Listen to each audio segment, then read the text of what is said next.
You ask Tiger to solve. This deals with linear equations with one unknown. The final result is x equals 1 over 3. Let's solve it step by step. Group all constants on the right side of the equation. Subtract 14 from both sides.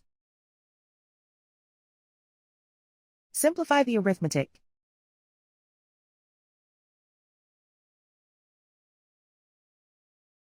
Isolate the x. Divide both sides by 15.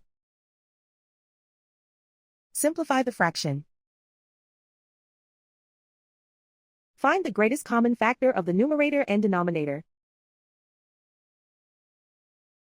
Factor out and cancel the greatest common factor. And so the final result is x equals 1 over 3.